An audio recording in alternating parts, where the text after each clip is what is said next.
Good morning, class 7. Today we will start with the fourth chapter of EVS Soil. Before we begin, I'll just remind you all that please revise the complete course of EVS for your online examination.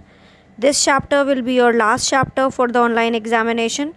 Do learn the new terms, exercises, question answers, and read the book. Let's begin with the chapter. Soil is the scientific name for the top and loose layer of Earth's crust. It supports all plant life of the Earth's crust. The nature and amount of plant life depends upon the soil of that area. It acts as a storage reservoir for water and other plant nutrients. So soil, you all are aware that it is the uppermost layer which is little loose, and it is the first layer of the Earth's crust. It is the thing which supports the plant life, because when plants make their food, they get the nutrients from the soil. The nature and amount of plant life that depends upon the soil in that area, right? And it also, you can say, holds the water. Then soil medium for growth of plants. The loose material of soil consists of organic and inorganic material. The inorganic material is derived from the rock that have broken down by various means. The organic material is derived from the debris of plants and other life forms for microorganisms. So the loose material of the soil, which consists of organic and it consists of two types of material, that is organic, and the other one is inorganic. The inorganic material is derived when the rock breaks down and it becomes the soil, and the organic is derived from the debris of plant and other life forms like microorganisms. So obviously from the organic, that means the one which has life, and inorganic which doesn't have life. Soil is a living system. After combining with water, air and sunlight, it becomes capable of supporting plant life. The process of photosynthesis is necessary to support plant life because it converts sunlight into energy. So after combining with water, that means when this water falls and it combines with the soil, air and sunlight, then it is capable of supporting the plant life. The process of photosynthesis, as we have discussed earlier also, that plant needs or get the nutrient from the soil. Inorganic matter and organic matter makes 50% volume of soil.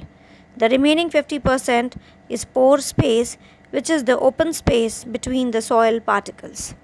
Inorganic matter. The inorganic matter is the solid part of soil in the form of soil particles. It is composed of minerals breaking from rocks. This matter decides the size of soil particles. Normally, the three sizes of soil particles are considered: clay, silt and sand. So these are the three sizes of soil particles which we find, that is clay, silt and sand. Among these, clay is the finest and sand is the largest particle. Clay is therefore called fine-grained soil and sand the coarse-grained soil. All inorganic matter is derived from the rocks. Different rocks contain different minerals like potassium, magnesium, calcium, phosphorus, iron, sulfur, etc. Because different minerals are present in different soils, therefore different chemicals are released into the soil. So please do remember the names which are there, like different rocks contain minerals like potassium, magnesium, calcium, phosphorus, iron, sulfur.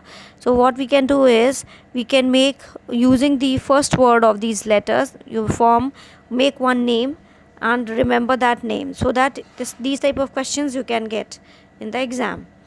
Because different minerals are present in different soils, therefore different chemicals are released in the soil. Organic matter. The living organism in the soil are called the organic matter. The organic matter consists of residue of plants, like material that falls from the plant and root of dead plant that remain in the soil. It generates other forms of organic matter like worms, termites, millipedes, centipedes, bacteria, fungi, etc. All of them form a food chain in the soil. Microorganisms like bacteria and fungi play important role in providing food to the plants. At last, after the decay of plant and animal life, a dark colored organic matter is formed in the soil.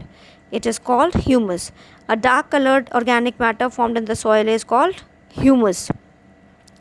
It cannot be decomposed further. It makes the soil fertile.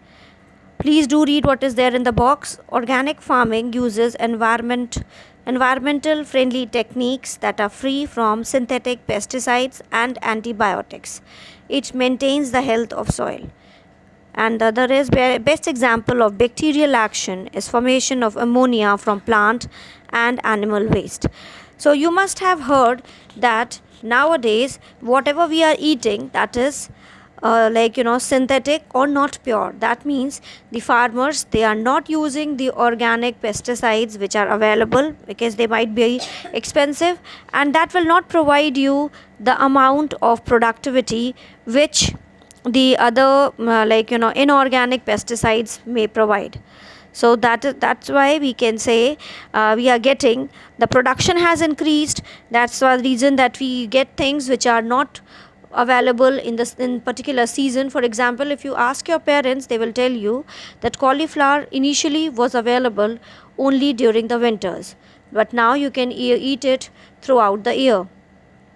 Same way as you talk about the peas, or tomatoes are also not available throughout the year. So therefore we can say that whatever we are eating, that's not pure. We will continue with the chapter in the next class. Take care of yourselves. Please do write the new terms in your notebook. Thank you.